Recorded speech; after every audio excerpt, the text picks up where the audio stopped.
ನಿಮ್ಮ ಸಿಂಹದ್ವಾರ ಅಂತ ಕರೀತಾರೆ, ಮುಖ್ಯ ದ್ವಾರ.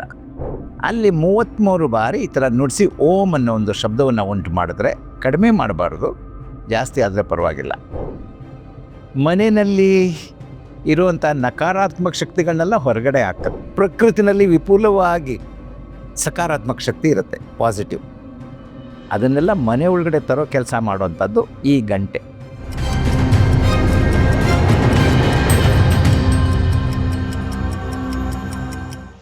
ಸರ್ವರಿಗೂ ನಮಸ್ಕಾರ. ನಾನು ನಿಮ್ಮ ಆತ್ಮೀಯ ವಾಸ್ತುಯೋಗಿ ಡಾಕ್ಟರ್ ರಮೇಶ್ ಕಾಮತ್.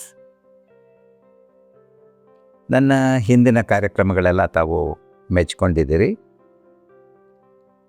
ನಾನು ಪ್ರತಿ ಸಲ ಹೇಳಿದ ಥರ ನಾನು ಕೇವಲ ನಿಮಗೆ ವಾಸ್ತು ವಿಷಯವನ್ನು, ಪರಿಹಾರವನ್ನು ಹೇಳೋದು ಮಾತ್ರ ಅಲ್ಲ, ವಾಸ್ತುಶಾಸ್ತ್ರದ ಬಗ್ಗೆ ಸ್ವಲ್ಪವಾಗಿ ನಿಮಗೆ ವಿವರಗಳನ್ನು ಕೂಡ ಕೊಡ್ತಾ ಬರ್ತೇನೆ. ಇವತ್ತು ನಾನು ಇನ್ನೊಂದು ಮನೆಯಲ್ಲಿ ಎಲ್ಲರೂ ಇಟ್ಕೊಳ್ಳಬೇಕಾದಂತಹ ಒಂದು ವಾಸ್ತು ಪರಿಕರ ಅಂತ ಹೇಳ್ತೇನೆ. ಅದೇನಪ್ಪ ಅಂತ ಹೇಳಿದ್ರೆ, ಅದಕ್ಕೆ ವಾಸ್ತು ಗಂಟೆ ಅಂತ ಕರೀತಾರೆ, ಟಿಬೇಟಿಯನ್ ಓಂ ಬೆಲ್ ಅಂತ ಕರೀತಾರೆ, ಬುದ್ಧಿಸ್ಟ್ ಬೆಲ್ ಅಂತೆಲ್ಲ ಕರೀತಾರೆ. ನೋಡಿ, ಅದೇ ಈ ಬೆಲ್ಲು.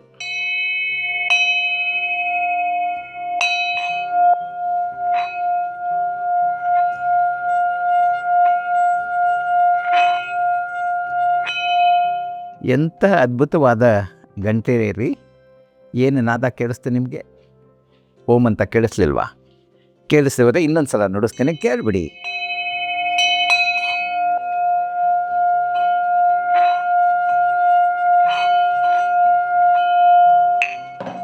ಈ ಒಂದು ಓಂಕಾರ ನೀವು ಪ್ರತಿದಿನ ಬೆಳಿಗ್ಗೆ ನಿಮ್ಮ ಮನೆಯ ಮುಂಭಾಗದಲ್ಲಿ ನಿಂತ್ಕೊಂಡು, ಯಾವುದೇ ದಿಕ್ಕಿರಲಿ ಯೋಚನೆ ಮಾಡಬೇಡಿ, ನಿಮ್ಮ ಸಿಂಹದ್ವಾರ ಅಂತ ಕರೀತಾರೆ, ಮುಖ್ಯ ದ್ವಾರ. ಅಲ್ಲಿ 33 ಬಾರಿ ಈ ಥರ ನುಡಿಸಿ ಓಂ ಅನ್ನೋ ಒಂದು ಶಬ್ದವನ್ನು ಉಂಟು ಮಾಡಿದ್ರೆ, ಕಡಿಮೆ ಮಾಡಬಾರ್ದು, ಜಾಸ್ತಿ ಆದರೆ ಪರವಾಗಿಲ್ಲ. ಮನೆಯಲ್ಲಿ ಇರುವಂಥ ನಕಾರಾತ್ಮಕ ಶಕ್ತಿಗಳನ್ನೆಲ್ಲ ಹೊರಗಡೆ ಹಾಕತ್ತೆ. ಪ್ರಕೃತಿನಲ್ಲಿರೋ ಸಕಾರಾತ್ಮಕ ಶಕ್ತಿನೆಲ್ಲ ಮನೆ ಒಳಗಡೆ ತಂದು ಕೊಡುತ್ತೆ. ಇರೋದೇ ಎರಡೇ ರೀ, ಸಕಾರಾತ್ಮಕ, ನಕಾರಾತ್ಮಕ. ಸಕಾರಾತ್ಮಕ ಅಂದರೆ ಪಾಸಿಟಿವ್ನೆಸ್, ನಕಾರಾತ್ಮಕ ಅಂದರೆ ನೆಗೆಟಿವ್ನೆಸ್. ಈ ಥರ ಮನೆಯಲ್ಲಿ ಎರಡೂ ಇರ್ಲಿಕ್ಕೆ ಸಾಧ್ಯ. ಯಾವುದೋ ಕಾರಣಕ್ಕೆ ನಕಾರಾತ್ಮಕ ಶಕ್ತಿ ಇದೆ ಅಂತ ಹೇಳಿದಾಗ ಈ ಥರ ಗಂಟೆ ನುಡಿಸಿ ಸಾಕು, ಮನೆಯಿಂದ ನಕಾರಾತ್ಮಕ ಶಕ್ತಿ ಎಲ್ಲ ದೂರ ಆಗುತ್ತೆ.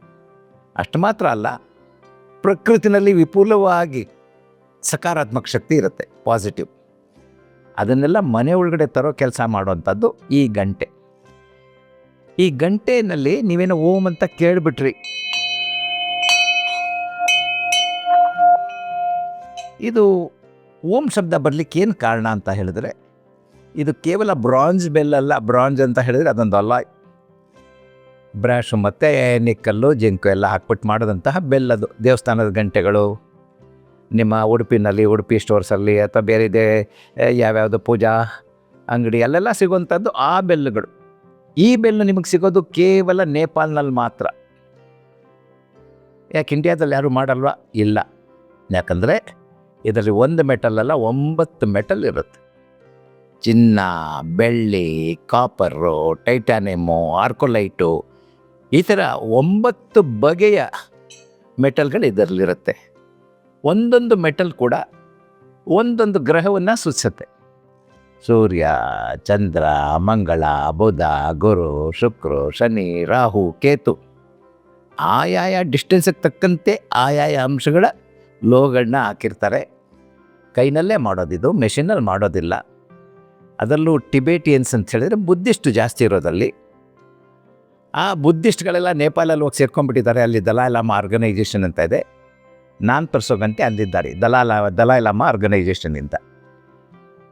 ಅವರು ಇದನ್ನು ಪರ್ಟಿಕ್ಯುಲರ್ ಸಮಯದಲ್ಲಿ ಮಾಡ್ತಾರೆ, ಆ ಮುಹೂರ್ತದಲ್ಲೇ ಮಾಡ್ತಾರೆ.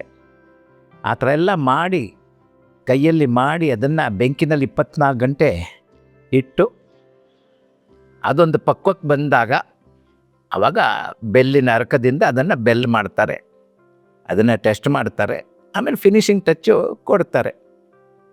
ಹೇಗೆ ಕಾರ್ಪೆಂಟ್ರಿನಲ್ಲಿ ಮರಗಳು ಹೆಂಗೆಗೋ ಇರುತ್ತೆ ಬಿಗಿನಿಂಗಲ್ಲಿ, ಎಲ್ಲ ಮಾಡಾದ್ಮೇಲೆ ಪಾಲಿಶ್ ಹಾಕ್ತಾರೆ.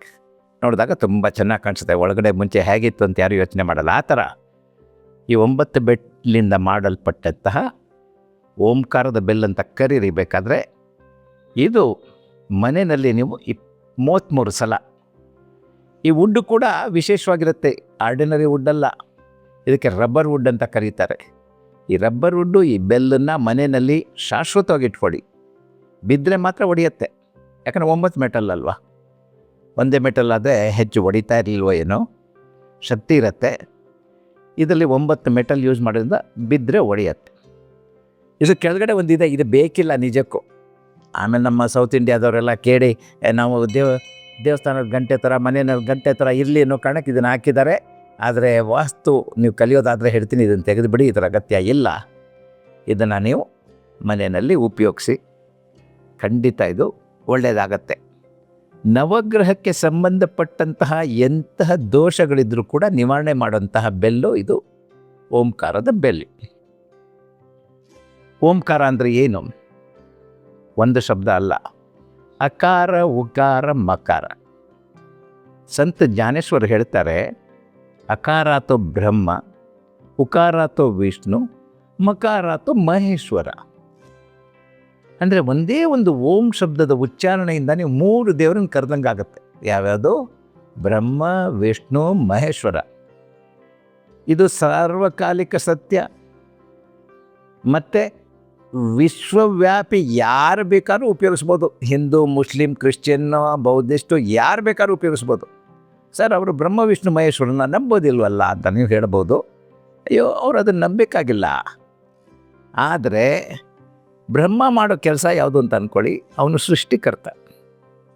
ಸೃಷ್ಟಿ ಬರೀ ಹಿಂದೂಗಳಿಗೆ ಮಾತ್ರನ, ಮುಸ್ಲಿಂ ಅವ್ರಿಗೂ ಆಗುತ್ತೆ, ಕ್ರಿಶ್ಚಿಯನ್ಸ್ಗೂ ಆಗುತ್ತೆ, ಎಲ್ಲ ಮನುಷ್ಯ ವರ್ಗದಿಂದ ಪ್ರಾಣಿ ವರ್ಗದಿಂದ ಎಲ್ರಿಗೂ ಈ ಒಂದು ಸೃಷ್ಟಿಯ ಕಾರ್ಯ ನಡೀತಾ ಇರುತ್ತೆ ಅವರಲ್ಲಿ.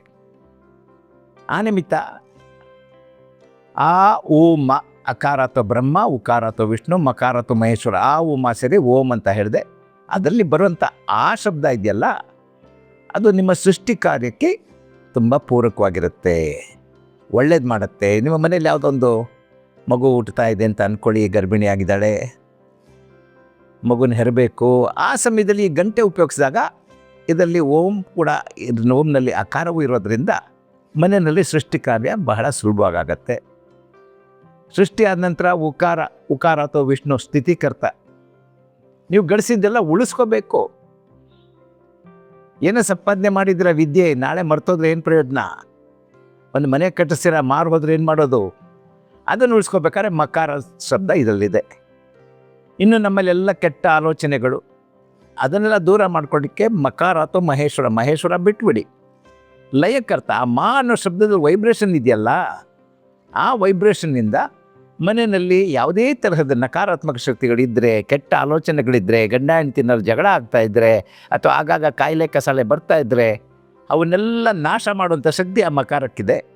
ಆ ನಿಮಿತ್ತ ಈ ಒಂದು ಬೆಲ್ಲಲ್ಲಿ ನೀವು ಓಂಕಾರವನ್ನು ಮನೆಯಲ್ಲಿ 33 ಸಾರಿ ಮಾಡೋದ್ರಿಂದ ಸೃಷ್ಟಿ, ಸ್ಥಿತಿ, ಲಯ ಈ ಕೆಲಸಗಳು ಸರಾಗವಾಗಿ ನಡ್ಕೊಂಡು ಹೋಗ್ತಾ ಇರುತ್ತೆ. ಎಲ್ಲವೂ ಮನೆಯಲ್ಲಿ ಒಳ್ಳೆಯದಾಗಲಿಕ್ಕೆ ಶುರು ಆಗುತ್ತೆ ಈ ಒಂದು ಓಂಕಾರದ ಬೆಲ್ನಿಂದ.